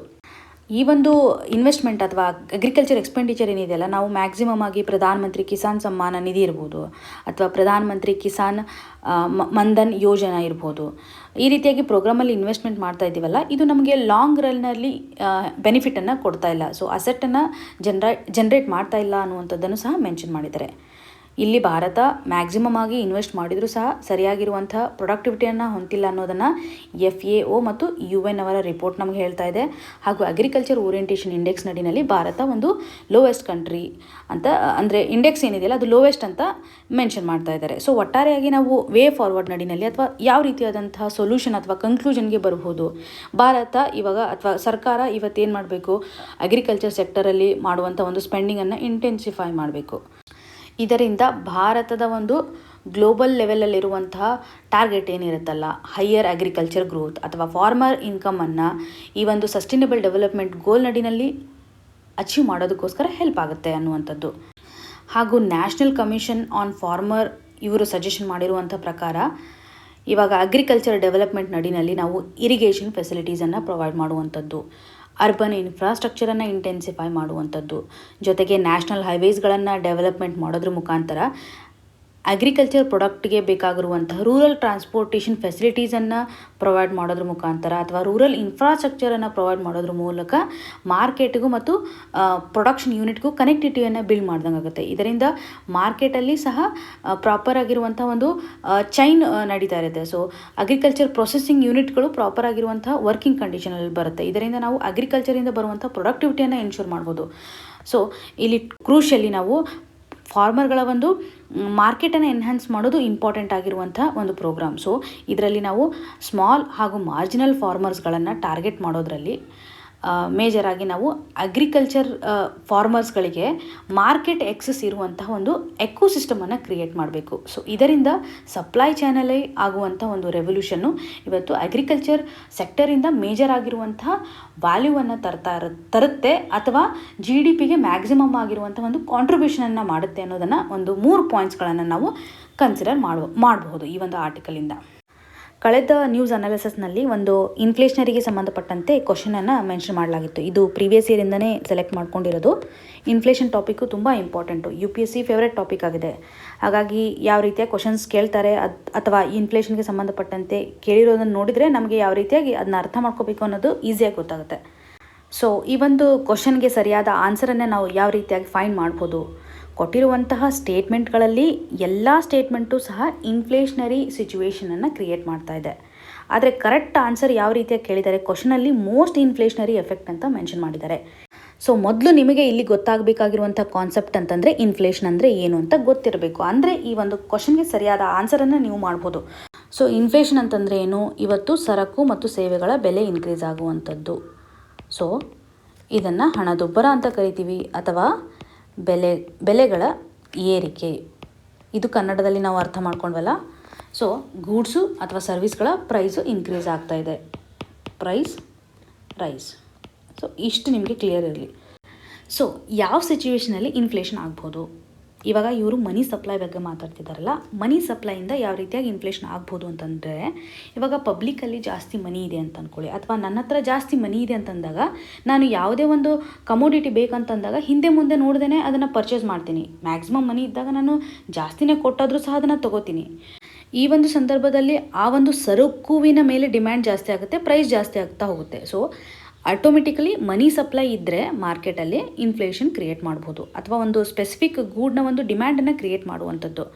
ಸೊ ಈ ಒಂದು ಸ್ಟೇಟ್ಮೆಂಟನ್ನು ನಾವು ಒಂದೊಂದಾಗಿ ಅರ್ಥ ಮಾಡ್ಕೊಳೋದಾದರೆ, ಇವಾಗ ನ್ಯೂ ಮನಿ ಅಂತ ಮೆನ್ಷನ್ ಮಾಡಿದ್ದಾರೆ. ಇದು ನಮಗೆ ಗೊತ್ತಿರಬೇಕು. ಆನ್ಸರನ್ನು ನಾವು ಕರೆಕ್ಟಾಗಿ ಹೇಳಬೇಕಂತಂದರೆ ನ್ಯೂ ಮನಿ ಅಂತ ಗೊತ್ತಿದ್ದರೆ ಈಸಿಯಾಗಿ ಈ ಒಂದು ಆನ್ಸರನ್ನು ಬರಿಬೋದು. ಸೊ ನ್ಯೂ ಮನಿ ಅಂತಂದಾಗ ಕರೆನ್ಸಿಯನ್ನು ಪ್ರಿಂಟ್ ಮಾಡೋದಕ್ಕೆ ನ್ಯೂ ಮನಿ ಅಂತ ಕನ್ಸಿಡರ್ ಮಾಡುವಂಥದ್ದು. ಸೊ ಯಾವಾಗ ಕರೆನ್ಸಿಯನ್ನು ಪ್ರಿಂಟ್ ಮಾಡ್ತಾರಲ್ಲ ಅದು ನ್ಯೂ ಮನಿ ಅಂತ ಕನೆಕ್ಟ್ ಮಾಡುವಂಥದ್ದು. ಸೊ ಇದನ್ನು ನಾವು ಎಕ್ಸ್ಟ್ರಾ ಮನಿ ಅಂತ ಹೇಳ್ಬೋದಾ? ಮಾರ್ಕೆಟಲ್ಲಿ ಎಕ್ಸ್ಟ್ರಾ ಮನಿ ಇದೆ ಅನ್ನೋದನ್ನು. ಇದು ಯಾವುದೇ ರೀತಿಯಾಗಿ ಗೂಡ್ಸ್ಗೆ ಅಥವಾ ಸರ್ವಿಸ್ನ ಒಂದು ಪ್ರೊಡಕ್ಷನ್ಗೆ ಕನೆಕ್ಟ್ ಆಗಿಲ್ಲ. ಹೊಸ ಮನಿಯನ್ನು ನಾವು ಮಾರ್ಕೆಟ್ಗೆ ಬಿಟ್ಟಂಗೆ ಇದನ್ನು ನ್ಯೂ ಮನಿ ಅಥವಾ ಪ್ರಿಂಟಿಂಗನ್ನು ಕನ್ಸಿಡರ್ ಮಾಡುವಂಥದ್ದು.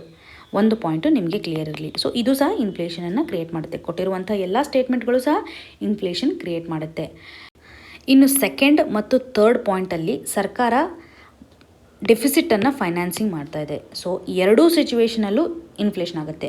ಯಾವಾಗಲೂ ಒಂದು ಕ್ಲಿಯರ್ ಕಟ್ ಆಗಿರುವಂತಹ ಪಾಯಿಂಟ್ ಅಂತಂದರೆ, ಸರ್ಕಾರ ಯಾವಾಗ ಡೆಫಿಸಿಟ್ ಫೈನಾನ್ಸಿಂಗ್ ಮಾಡುತ್ತಲ್ಲ ಅದು ಆಲ್ವೇಸ್ ಇನ್ಫ್ಲೇಷನರಿ ಸಿಚುವೇಷನನ್ನು ಕ್ರಿಯೇಟ್ ಮಾಡುತ್ತೆ ಅನ್ನೋದ್ರ ಬಗ್ಗೆ ನಿಮಗೆ ಕ್ಲಿಯರ್ ಇರಲಿ. ಸೊ ಇವೆರಡು ಸಿಚುವೇಷನಲ್ಲೂ ಸಹ ಇವತ್ತು ವಿತ್ತೀಯ ಕೊರತೆಯನ್ನು ತೂಗೋದಕ್ಕೋಸ್ಕರ ಸರ್ಕಾರ ಮಾಡುವಂಥ ಒಂದು ಫೈನಾನ್ಸಿಂಗ್ ಇರುತ್ತಲ್ಲ ಅದು ಇನ್ಫ್ಲೇಷನ್ ಎಫೆಕ್ಟನ್ನು ಕ್ರಿಯೇಟ್ ಮಾಡುತ್ತೆ ಅನ್ನುವಂಥದ್ದು. ಮತ್ತು ಪಬ್ಲಿಕ್ ಡೆಟ್ಟನ್ನು ರೀಪೇ ಮಾಡ್ತಾ ಇದೆ ಇವತ್ತು ಸರ್ಕಾರ ಅಂತಂದರೆ, ಪಬ್ಲಿಕ್ಕಲ್ಲಿ ಮನಿ ಜಾಸ್ತಿ ಇದೆ. ಸರ್ಕಾರ ರೀಪೇಮೆಂಟ್ ಮಾಡ್ತಾ ಇದೆ ಅಂತಂದರೆ ಅದು ಸಾಲವನ್ನು ತೊಗೋಬೋದು ಅಥವಾ ತನ್ನಲ್ಲಿರುವಂಥ ಅಕೌಂಟಿಂದ ರೀಪೇಮೆಂಟ್ ಮಾಡ್ಬೋದು. ಇದು ಎಕ್ಸ್ಟ್ರಾ ಮನಿ ಏನು ಕ್ರಿಯೇಟ್ ಮಾಡ್ತಾ ಇಲ್ಲ, ಇರುವಂಥ ಮನಿಯಲ್ಲಿ ಅಡ್ಜಸ್ಟ್ಮೆಂಟನ್ನು ಮಾಡ್ತಾ ಇದೆ. ಪಬ್ಲಿಕ್ಕಲ್ಲಿ ಅಮೌಂಟ್ ಬರ್ಬೋದು, ಇದರಿಂದ ಅಮೌಂಟ್ ಜಾಸ್ತಿ ಇರೋದ್ರಿಂದ ಇನ್ಫ್ಲೇಷನ್ ಕ್ರಿಯೇಟ್ ಆಗುತ್ತೆ ಅನ್ನೋದು ಕ್ಲಿಯರ್ ಆಗಿರಲಿ.